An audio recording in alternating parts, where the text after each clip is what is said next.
Hello दोस्तों नमस्कार। Political science learning में आप सभी का स्वागत है। हम लोग यूजीसी नेट पॉलिटिकल साइंस के प्रीवियस ईयर क्वेश्चंस को सॉल्व कर रहे हैं, जिसमें हम लोग पॉलिटिकल इंस्टीट्यूशंस इंडिया के पीवाईक्यू आज सॉल्व करेंगे।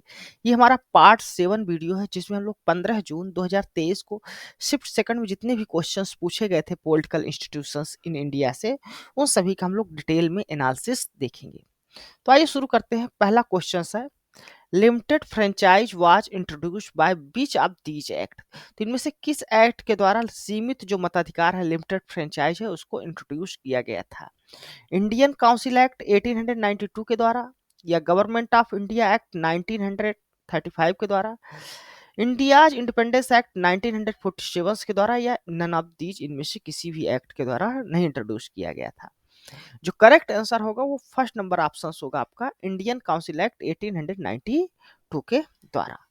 तो इंडियन काउंसिल एक्ट 1890 92 जो था, उसके द्वारा इंट्रोड्यूस किया गया था concept of limited franchise, legislative council of British India में।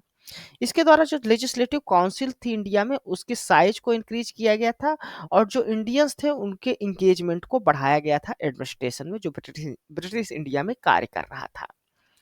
इसके जो जो मेंबर्स इलेक्ट किए जाएंगे, उनको इनडायरेक्ट इलेक्शन सिस्टम्स के द्वारा जो तो इलेक्ट किया जाएगा। इनडायरेक्ट इलेक्शन सिस्टम को इम्प्लीमेंट किया गया था। जो प्रिंसिपल्स ऑफ इलेक्शंस है, इसको एक्सेप्ट किया गया था 1892 में, और अलाउ किया गया था जो नॉन ऑफिशियल्स मेंबर होंगे वो फ्री और ओपन डिस्कशन कर सकते हैं गवर्नमेंट्स की जो फाइनेंशियल स्ट्रेटजी है उसमें। साथ ही साथ इसके द्वारा जो एडमिनिस्ट्रेशन था, ब्रिटिश एडमिनिस्ट्रेशन, उसके पास ये अपॉर्चुनिटी मिल गई थी कि वो जो भी मिसकंसेप्शंस या क्रिटिसिज्म है इंडियंस के, उसको वो क्लियर कर सके, उसको क्लैरिफाई कर सके।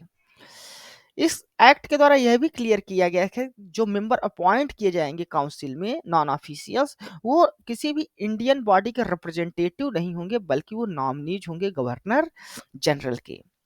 इस एक्ट के द्वारा इंडियंस मेंबर को डिबेट बजट में डिबेट करने का फर्स्ट टाइम जो है तो राइट दिया गया था, लेकिन उन्हें किसी भी प्रकार की वोटिंग एबिलिटी नहीं दी गई थी, उन्हें वोट देने का अधिकार इसके द्वारा नहीं दिया गया था।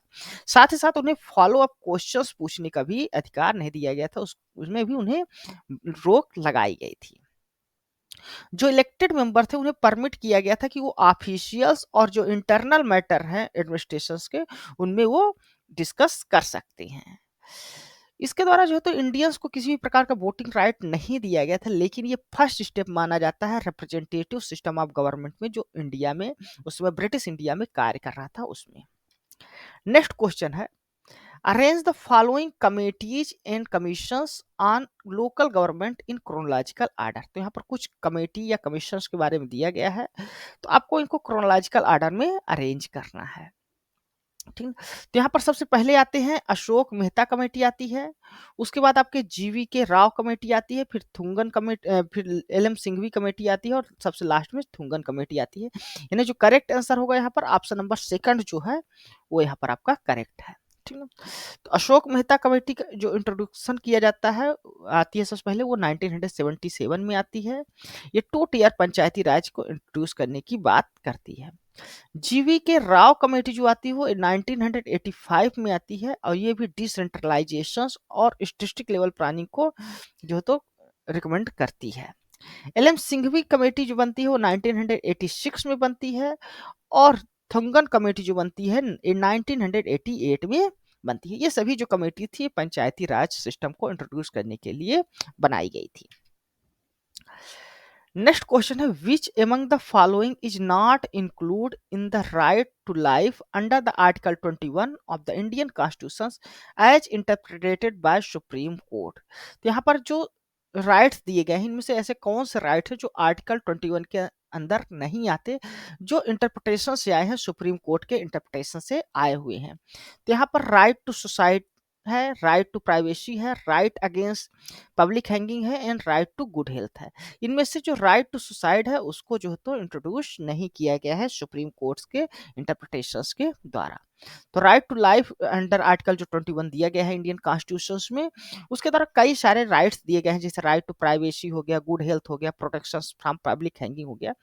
लेकिन राइट टू सुसाइड जो है वो सुप्रीम कोर्ट के द्वारा इसमें इंक्लूड नहीं किया गया है। सुप्रीम कोर्ट ने क्लैरिफाई किया है कि जो राइट टू लाइफ दी गई है उसका मतलब ये नहीं है कि कोई भी व्यक्ति अपने लाइफ को एंड कर ले या समाप्त कर ले, यानी राइट टू सुसाइड का अधिकार किसी भी जजमेंट के द्वारा नहीं आया है।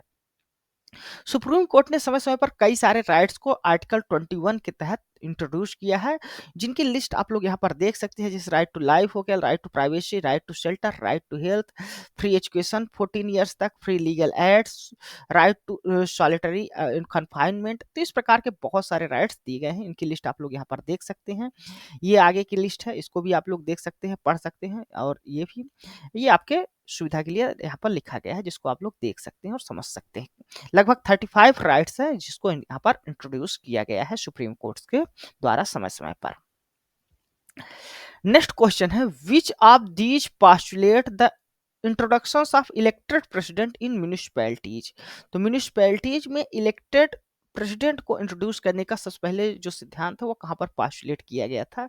लॉर्ड रिपन्स के रेजोल्यूशंस में जो 1882 में आता है, या लॉर्ड मायोज के रेजोल्यूशन में जो 1870 में आता है, बॉम्बे म्युनिसिपल कॉर्पोरेशन एक्ट जो 1888 में आता है, या गुजरात म्युनिसिपलिटीज एक्ट 1964 में जो आता है?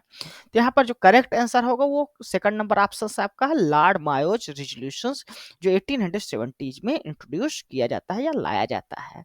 इसके द्वारा जो है डिसेंट्रलाइजेशन की शुरुआत मानी जाती है ब्रिटिश इंडिया में, ठीक है। ये लोकल सेल्फ गवर्नमेंट की तरफ इंडिया को प्रमोट करने का एक इम्पोर्टेंट कदम है। इसी के द्वारा इंट्रोड्यूस किया जाता है elected president for the municipalities का जो कॉन्सेप्ट है उसका। नेक्स्ट क्वेश्चन है, NITI Aayog was establish through the cabinet secretariat resolution stated. तो नीति आयोग जिसकी स्थापना कैबिनेट सेक्रेटरीट के रेजोल्यूशंस के द्वारा हुई थी, तो ये किस डेट्स को हुई थी? तो ये 1/1/2015 यानी 1 जनवरी 2015 को इसको जो तो इस्टेब्लिश किया गया था नीति आयोग को। तो नीति आयोग यानी national institute for transforming India, इसको इस्टेब्लिश किया गया था 1 जनवरी 2015 को कैबिनेट सेक्रेटरीट के रेजोल्यूशंस के द्वारा, और इसने रिप्लेस किया था प्लानिंग कमीशंस को जो प्रमोट करता है कोऑपरेटिव फेडरलिज्म को, साथ साथ फ्रेमवर्क तैयार करता है strategic policies and economic development के लिए। नीति आयोग का जो फोकस रहता है वो इनोवेशंस पे रहता है, पार्टिसिपेटरी गवर्नेंस पे रहता है, और सस्टेनेबल डेवलपमेंट पे रहता है क्रॉस इंडिया। ये कोऑपरेटिव फेडरलिज्म की तरफ एक इंपॉर्टेंट कदम है। नेक्स्ट क्वेश्चन है, which of the following statement is are correct regarding the parliamentary proceeding. तो यहाँ पर आपको कुछ स्टेटमेंट दिए हैं, आपको बताना है इनमें से कौन कौन से ऐसे स्टेटमेंट है जो पार्लियामेंट्री के प्रोसीडिंग्स के लिए करेक्ट हैं। Start question require an oral answers and supplementary questions can follow. तो स्टार्ट क्वेश्चंस को ओरल आंसर्स के द्वारा दिया जाता है और उसके बाद एक पूरा क्वेश्चंस भी पूछे जा सकते हैं। तो ये बात बिल्कुल करेक्ट है पार्लियामेंट प्रोसीडिंग के बारे में। Short notice question is asked by giving a notice of less than 2 days। तो शार्ट नोटिस जो क्वेश्चंस होते हैं वो 10 days की से कम की जो तो नोटिस होता है, ना कि 2 days, ठीक है। तो यहाँ पर ये गलत है। The adjournment motion needs the support of 50 members of to admit। तो adjournment motion जो लाया जाता है उसके लिए कम से कम 50 सदस्यों के सपोर्ट की आवश्यकता होती है। तो ये करेक्ट है। The 0 hour start immediately after the questions hour and last until the agenda of the day। तो जो 0 hours है वो स्टार्ट होता है जब क्वेश्चन आवर समाप्त हो जाता है, और एजेंडा ऑफ द डे जब तक नहीं लिया जाता उसके बीच का जो पीरियड होता है उसको 0 hour कहा जाता है, और इसमें कोई भी जो इमीडिएट इम्पोर्टेंट मैटर होते हैं उनको उठाया जाता है, मुद्दों को उठाया जाता है। तो यहाँ पर आपका करेक्ट जो आंसर होगा A, C, D, ये 3 स्टेटमेंट आपके करेक्ट हैं, बी स्टेटमेंट इनकरेक्ट है, यानी सेकंड नंबर जो आपका ऑप्शन है यहाँ पर वो आपका करेक्ट है, ठीक ना।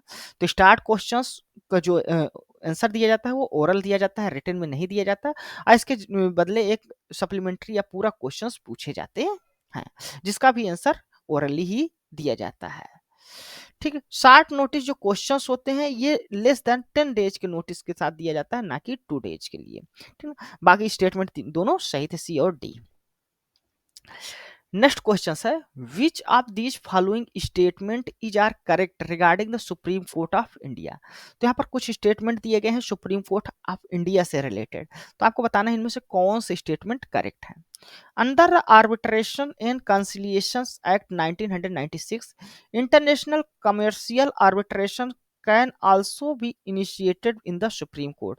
तो इंटरनेशनल कमर्शियल जो आर्बिट्रेशन है उसको सुप्रीम कोर्ट में इंट्रोड्यूस इनिशिएट किया जा सकता है इस एक्ट के द्वारा, आर्बिट्रेशन एंड काउंसिल एक्ट 1996 के द्वारा। तो ये बात बिल्कुल सही है।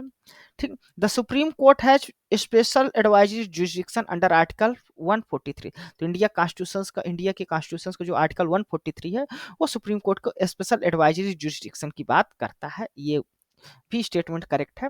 और article 32 of the constitution give extensive original jurisdiction to the supreme court with regard the enforcement of fundamental right. तो फंडामेंटल राइट्स के लिए आर्टिकल 32 के द्वारा सुप्रीम कोर्ट को पावर दी गई है, ये भी सुप्रीम कोर्ट के जो ओरिजिनल जुरिडिक्शन है उसका एक्सटेंसिव है, तो ये भी करेक्ट है। ठीक है, तो यहाँ पर ए बी और सी तीनों जो स्टेटमेंट है आपके करेक्ट है, यानी फोर्थ नंबर जो आपका ऑप्शन है यहाँ पर वो करेक्ट होगा। ठीक ना, यहाँ पर फोर्थ नंबर आपका ऑप्शन करेक्ट है। नेक्स्ट क्वेश्चन है, which of the following statement is are correct regarding the central information commission CIC। यहाँ पर सेंट्रल इंफॉर्मेशन कमीशन के बारे में कुछ स्टेटमेंट हैं और आपको बताना है इनमें से कौन कौन से स्टेटमेंट करेक्ट है। पहला है, CIC was constituted through official gazette notifications under the provisions of RTI act 2005। तो RTI एक्ट 2005 का जो आया था उसी के द्वारा उसी के अंतर्गत ऑफिशियल गजट नोटिफिकेशंस के द्वारा सेंट्रल इंफॉर्मेशन कमीशन यानी CIC का निर्माण किया गया था, कॉन्स्टिट्यूट किया गया था, ये स्टेटमेंट करेक्ट है। When CIC was constituted initially, it has 5 commissions including chief information commissioner, यानी जब इंट्रोड्यूस किया गया था उसमें 5 कमिश्नर थे जिसमें एक चीफ इंफॉर्मेशन कमिश्नर थे, तो ये बात भी बिल्कुल सही है। ठीक ना, the chief information commissioner hold office for a period of 3 years from the date on which he enter upon office. तो जिस दिन से वो अपॉइंट होते हैं उस दिन से वो 3 साल के लिए जो है तो वो ऑफिस को होल्ड करके रखते हैं, ये बात भी बिल्कुल करेक्ट है। तो यहाँ पर ए बी सी तीनों स्टेटमेंट आपके करेक्ट है, यानी फोर्थ नंबर जो आपका ऑप्शन है यहाँ पर करेक्ट होगा। ठीक ना, तो CIC जो कॉन्स्टिट्यूट किया गया था ऑफिशियल गजट के नोटिफिकेशन के द्वारा किया गया था RTI एक्ट 2005 के द्वारा। ठीक ना, इसी प्रकार CIC जो कॉन्स्टिट्यूट होता है इनिशियली वो उसमें 5 कमिश्नर थे, एक चीफ इंफॉर्मेशन कमिश्नर और 4 अदर इंफॉर्मेशनर कमिश्नर थे। ठीक ना, तो इस प्रकार 5 जो तो टोटल इंफॉर्मेशनर कमिश्नर थे। इसी प्रकार जो चीफ इंफॉर्मेशन कमिश्नर हैं वो होल्ड करते हैं ऑफिस को 30 साल के लिए, जिस दिन वो जो तो उस पद पे आते हैं, इंटर करते हैं ऑफिस में। तो यहाँ पर तीनों स्टेटमेंट आपके CIC के बारे में करेक्ट थे।